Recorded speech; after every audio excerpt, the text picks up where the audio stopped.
کے صوبہ میں شامل ہے۔ تہران آج کے ایران کا پائے تخت ہے۔ عالم اسلام کے انگن ارباب کمال اسی شہر رے سے اٹھے ہیں اور اپنی جائے ولادت کی نسبت سے الراجی یا راجی کہلاتے ہیں۔ عہد وسطیٰ کے مشہور طبیب اور سیندان ابوبکر محمد بن زکریا رازی، یگانہ روزگار مفسر قرآن امام فخر الدین رازی اور بلدپایہ صوفی نجم الدین رازی المعروف بدایہ اسی مردم کے شہر رے سے تعلق رکھتے ہیں۔ 291 ہجری 865 عیسوی میں رے میں ایک غریب خاندان میں ایک بچہ پیدا ہوا جس کا نام محمد رکھا گیا۔ افلاس کے ماحول میں بچے نے معمولی تعلیم پائی۔ لڑکپن میں وہ اپنا وقت عود بجانے اور یار دوستوں کے ساتھ گھومنے پھرنے میں بتاتا رہا۔ جوانی میں کچھ کرنے کا خیال آیا تو پیسہ اور کام دونوں نہ تھے۔ ان حالات میں خیالی گھوڑے دوڑانے لگا تو بیکار ذہن کیمیا گری کی طرف گیا تاکہ اس عمل سے سونا بنا کر دولت کما سکے۔ چنانچہ اس نے اپنے گھر میں بٹی لگائی اور رات دن میں بٹی میں آگ جلا کر تجربات کرتا رہا۔ سال ہر سال تجربات کرنے کے بعد بھی اس عمل سے سونا تو حاصل نہ ہوا اور دن رات میں بٹی میں آگ جلا کر تجربات کرتا رہا۔ سال ہر سال تجربات کرنے کے بعد بھی اس عمل سے سونا تو حاصل نہ ہوا، البتہ اس کی آنکھیں خراب ہو گئیں۔ دویں سے اس کی بینائی متاثر ہوئی تھی۔ ایک طبیب سے مشورہ کیا، اس نے علاج کے لیے 500 اشرفیاں مانگی۔ محمد نے کہیں سے رقم کا بندوبست کیا اور طبیب کو رقم ادا کی۔ طبیب نے اس کی آنکھوں کا علاج کیا اور وہ ٹھیک ہو گئی۔ شفایاب ہونے کے بعد طبیب نے اس سے پوچھا، تم کیا کرتے ہو؟ محمد نے اپنا ماجرا بیان کرتے ہوئے کہا کہ میں نے کیمیا گری کے لیے گھر میں بٹی لگا رکھی ہے اور سونا بنانے کا تجربہ کر رہا ہوں۔ میری آنکھیں بھی اسی سے خراب ہوئی تھیں۔ یہ سن کر طبیب نے اس سے کہا کہ تم نے خامخواہ خیالی اکسیر کے چکر میں پڑ کر اپنی آنکھیں خراب کر ڈالی۔ اصل اکسیر انسان کا ہنر ہوتا ہے۔ مجھے دیکھو، میں نے اپنے ہنر سے تم سے 500 اشرفیاں بھی کما لی اور تمہاری آنکھوں کا بھی علاج ہوا، تمہیں بھی فائدہ پہنچا۔ طبیب کی بات محمد کے دل کو لگی۔ اس نے ٹھان لی کہ وہ بھی طب کا علم حاصل کر لے گا۔ اس وقت وہ 38 برس کا تھا، مگر حصول علم کی دن میں بیوی بچوں کو چھوڑ کر بغداد کی راہ لی اور وہاں پہنچ کر وہ طب کا علم حاصل کرنے میں لگ گیا، جہاں وہ روزانہ اپنے استاد کے ساتھ ہسپتال جا کر طب عملی میں تجربات کرتا تھا۔ ان تجربات نے اسے کافی فائدہ دیا۔ وہ ایک ماہر اور حاذق طبیب بن گیا۔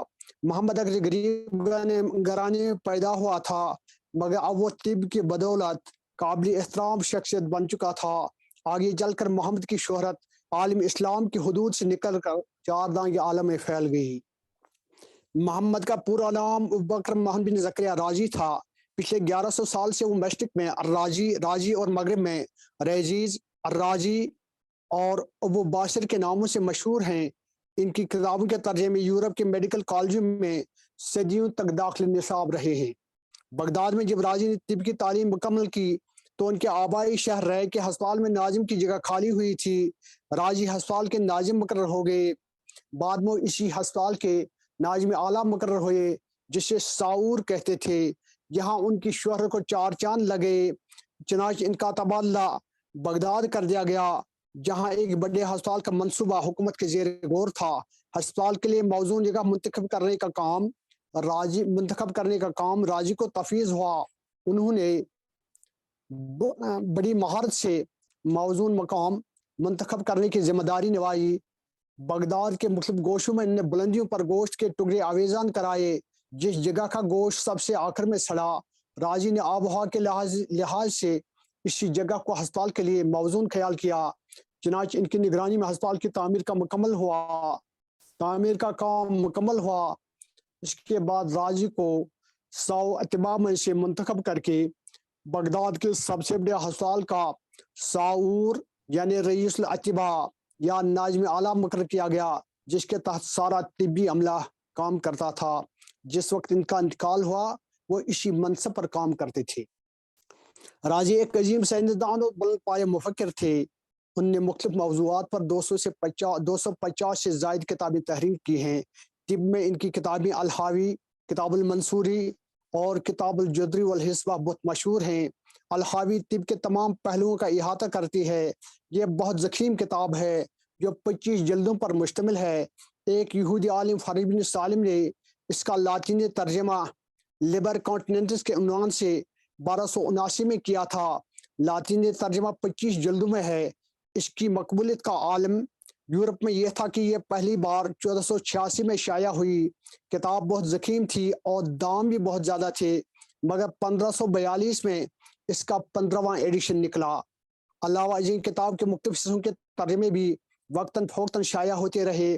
الحاوی میں یونانی، شامی، عربی اور ہندو کا سارا طبی سرمایہ جمع کیا گیا ہے۔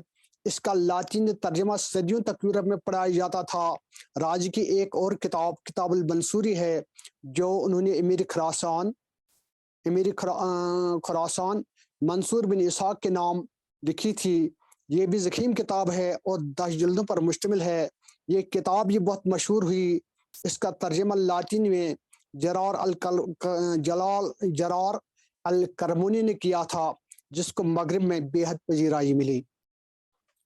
چچک اور خسرہ کے موضوع پر راضی نے کتاب الجدری والحسبہ کے عنوان سے ایک رسالت تحریر کیا ہے، جس میں چچک کے بارے میں اولین واضح بیان ملتا ہے۔ 1498 میں اس کا لاطینی ترجمہ وینس سے شائع ہوا۔ اس کے بعد اس کے ترجمے یونانی، فرینچ، جرمن، انگریزی اور یورپ کی دوسری زبانوں میں بھی ہوئے۔ اس کی مقبولیت کا یہ عالم یہ تھا کہ 1498 سے لے کر 1866 کے درمیان اس کی 40 ایڈیشن نکلی۔ ایک مورخ کے بقول یہ صرف انگریزی کی 40 ایڈیشن تھے۔ سائنس کے مورخین کے نزدیک یہ عربوں کے طبی ادب کا زیور ہے۔ جارج ساٹن نے رسالے کو مسلم طب کا شاہکار کہا ہے۔ اس کا لاطینی ترجمہ یورپ میں طبی نصاب کا حصہ رہا ہے۔ راضی کی شخصیت کے گوناگون پہلو تھے۔ وہ اپنے زمانے کے مختلف علوم میں دستگاہ رکھتے تھے۔ انہوں نے کیمیا گری کے تجربات سے وہ اپنی آنکھوں کو نقصان پہنچایا تھا، مگر ان کی محبت سے کیمسٹری کا دامن مالا مال ہوا۔ ان کی محنت سے کیمسٹری کا دامن مالا مال ہوا۔ انہوں نے کیمیائی مادوں کو نباتات، حیوانات اور معدنیات میں تقسیم کر کے پہلی دفعہ ایسی درجہ بندی کی ہے جو آج تک سائنس میں مسلم چلی آ رہی ہے۔ مورخین کا بیان ہے کہ یہ تصور راضی ہی سے چلا آ رہا ہے۔ ان نے کیمیائی عملوں کو عام فہم زبان میں بیان کیا اور 25 ایسے آلات کی تشریح کی جو کیمیائی عملوں میں استعمال ہوتے ہیں۔ ان نے کیمیا کے موضوع پر 21 کتابیں تحریر کی ہیں، جن میں سر الاسرار مشہور ہے۔ وہ اتباع میں سب سے بڑے کیمیا دان تھے۔ اس علم مہارت کی بنا پر انہیں کیمسٹری کے بابا آدم جابر بن حیان کا جانشین مانا جاتا ہے۔ راضی نے مادیات کو بھی زیر بحث لایا ہے۔ انہوں نے مادیات کے مختلف قسموں پر روشنی ڈالی ہے۔ راضی طبیعیات، فزکس کے بھی بڑے ماہر تھے۔ انہوں نے فزکس کے مختلف موضوعات، مادہ، حرکت، مکان، زمان، مناظر مرایا اور بصریات پر بھی کتابیں تحریر کی ہیں۔ مختلف اشیاء کے درمیان باہمی کشش اور کشش ثقل کو بھی انہوں نے اپنی تحریروں میں زیر بحث لایا ہے۔ اپنی ایک تصنیف کتاب سبب وقوع الارض فی السماء میں انہوں نے پہلی مرتبہ انکشاف کیا ہے کہ زمین کشش کے سہارے فضا میں معلق ہے۔ ایک اور کتاب حیات العالم میں انہوں نے تحریر کیا کہ زمین کی شکل گول ہے۔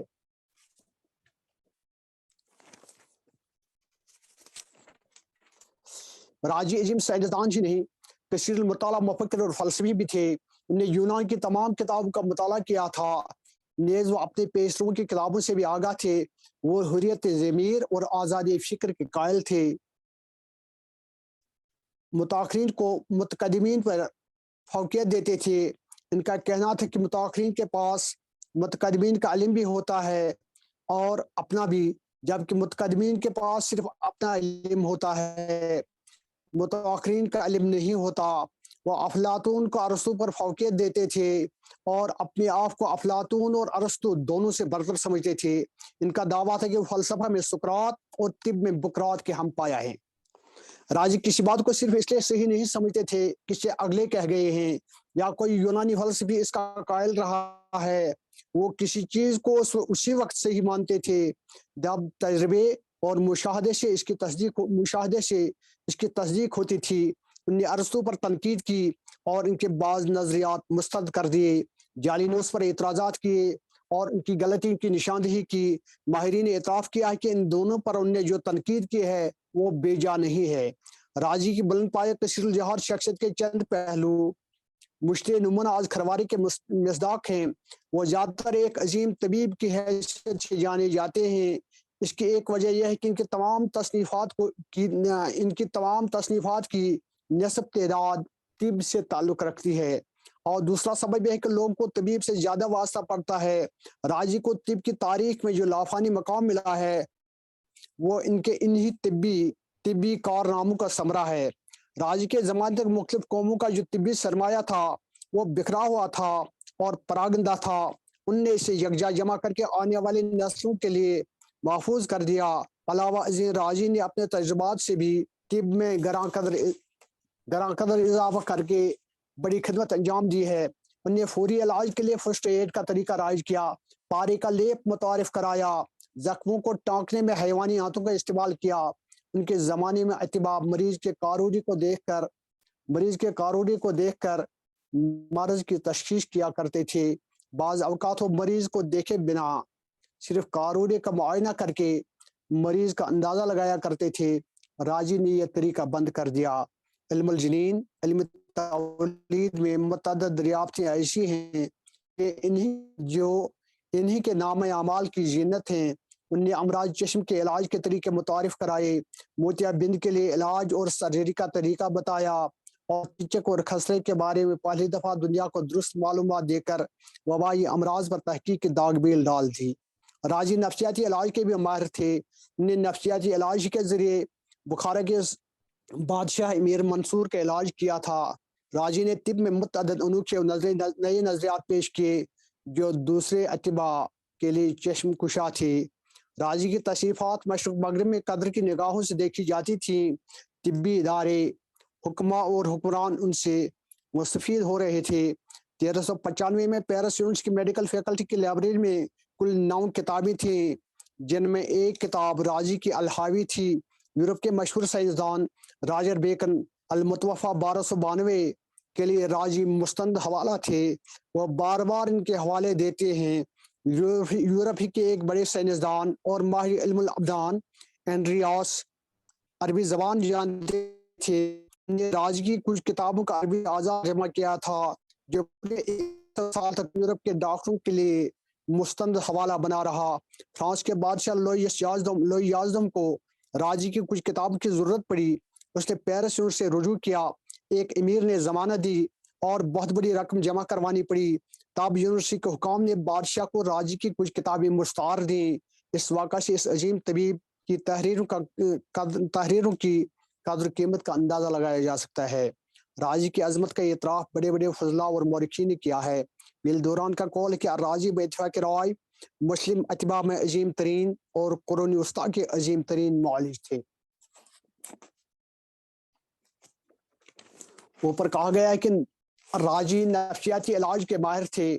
انہیں کتاب المنصوری کا انتصاب خراسان کے بادشاہ امیر منصور بن نوح بن نصر، جو براؤن کی رائے میں رہے کہ حاکم امیر منصور بن اسحاق تھے، کے نام کیا ہے۔ امیر منصور ایک مرتبہ بیمار ہوئے،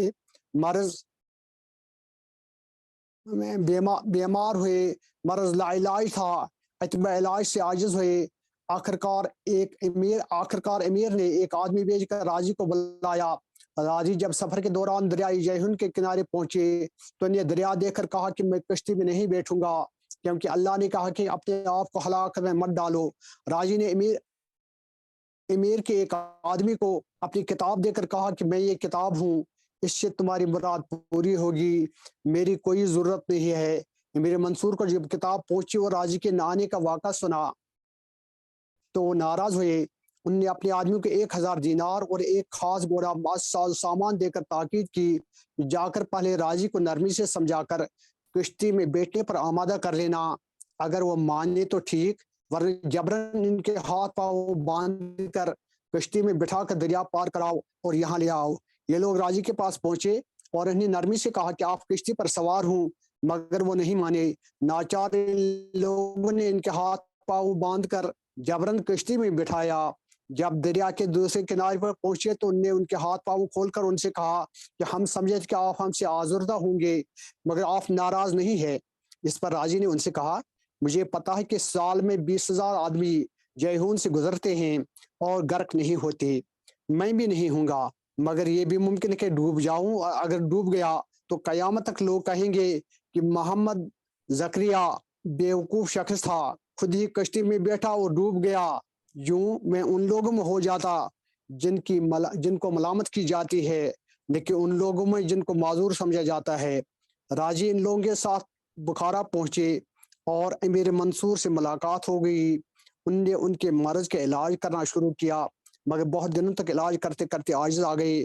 ایک دن انہوں نے امیر سے کہا کل میں نیا علاج کروں گا، مجھے اس کے لیے فلاں گھوڑے اور کھچر کی ضرورت ہے۔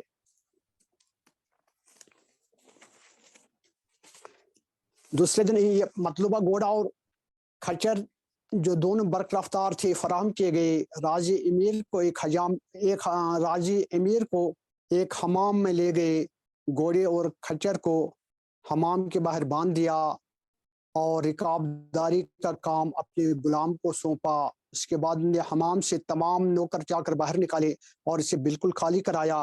حمام خالی ہونے پر راجی نے امیر کو حمام کے درمیانی حصے میں بٹھایا اور ان کے جسم پر نیم گرم پانی ڈالتا رہا۔ اس کے بعد ایک شربت کو جو نے خود ہی تیار کی تھی زبان سے چکھا، پھر وہی شربت امیر کو پلا دی۔ انہوں نے اس وقت تک امیر کو حمام میں رکھا جب ان کے جوڑوں کے اخلاط میں نظر ظاہر ہوا۔ اس کے بعد راجی گئے اور کپڑے لگا کر آئے اور امیر کے روبرو کھڑے ہو گئے اور انہیں برا بلا کہتے ہوئے بولے کہ اے فلاں، تو نے کیوں حکم دیا تھا کہ مجھ کو باندھے اور کشتی میں ڈال دیں، کیونکہ میرے خون کے درپے ہوئے تھے؟ اگر اس کے بدلے میں تمہاری جان نہ لوں تو میں زکریا کا بیٹا نہیں ہوں۔ امیر منصور کو بہت غصہ آیا، وہ اپنی جگہ سے زانوں تک اٹھے۔ راجی نے چاقو نکالا اور امیر پر زیادہ سختی کی۔ غصے اور خوف سے امیر منصور کھڑے ہو گئے۔ راجی نے جب دیکھا کہ امیر اپنے پاؤں پر کھڑے ہو گئے تو واپس ہوئے اور حمام سے باہر نکلے۔ راجی گھوڑے پر اور غلام کھچر پر سوار ہوئے۔ عصر کی نماز تک وہ مرو پہنچ چکے تھے۔ مرو میں اتر کر انہوں نے امیر کو خط لکھا کہ بادشاہ کی عمر دراز ہو۔ خادم نے علاج کی ہر ممکن کوشش کی، مگر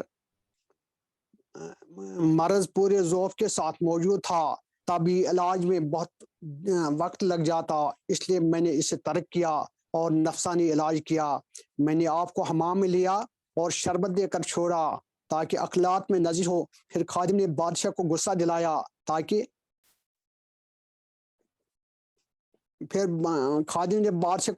غصہ دلایا اور اس طریقے سے مدد ملی یہاں تک کہ اخلاق جو پہلے ہی نرم ہوئے تھے تحلیل ہو گئے۔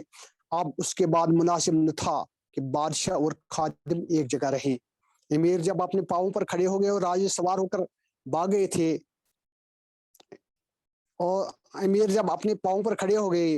راجی سوار ہو کر اس وقت بھاگ گئے تھے۔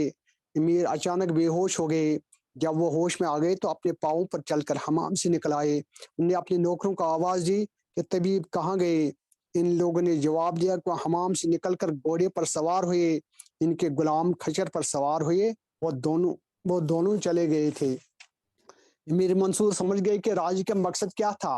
شہر میں امیر کے پاؤں پر کھڑے ہو کر حمام سے باہر نکل کر آنے کی خبر پھیل گئی تو ہر طرف خوشی کا ماحول تھا۔